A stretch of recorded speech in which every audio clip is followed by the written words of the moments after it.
Hi, my lovely and darling viewers. It's Jen here at Check Her Joy, and this time I'm reviewing Neverwhere by Neil Gaiman.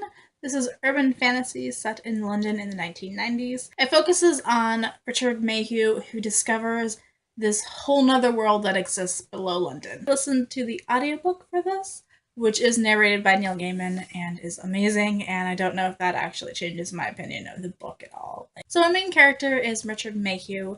He kind of lives this very boring, normal life in London.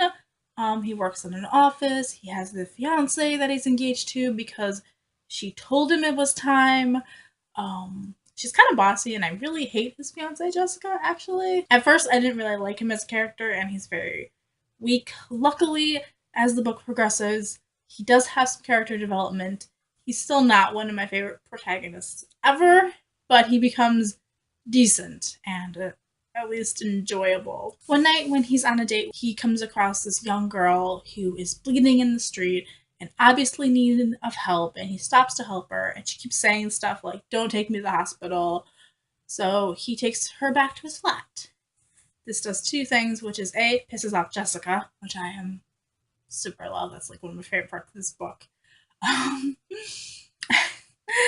And B, introduces him to Dor, who is the other main character. At first, he doesn't find out much about Dor at all, but after she leaves, he finds out that he's kind of been erased from London and nobody remembers him.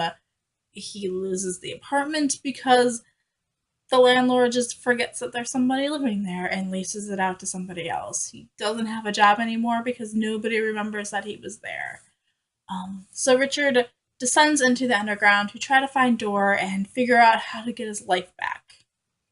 In the process, he ends up discovering this entire rich, magical, fantastic world of London below.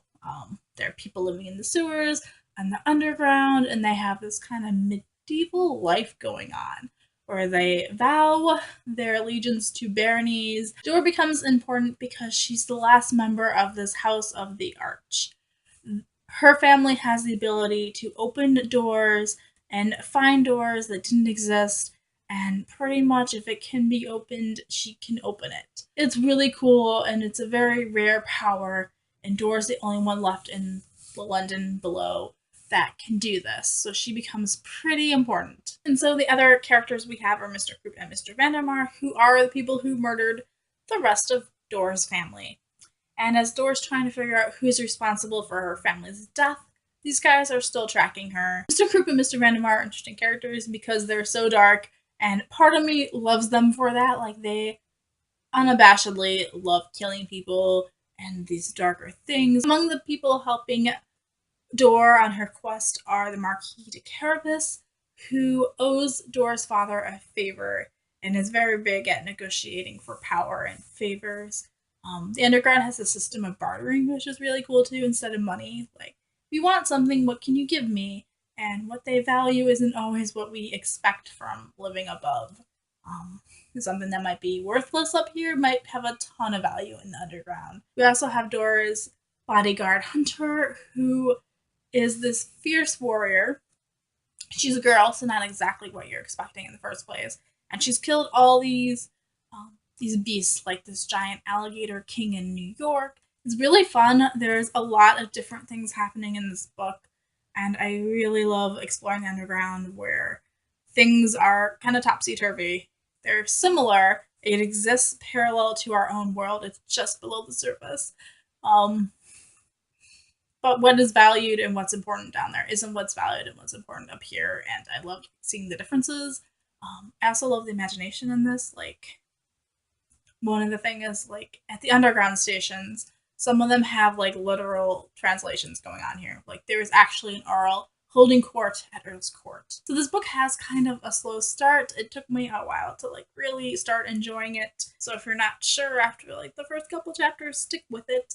It does get better. I really loved exploring all of the underground. So I liked Neverwhere. It's pretty much a 3.5 stars for me. So let me know in the comments below what you guys have thought of this book. If you've read it or you're interested in reading it now.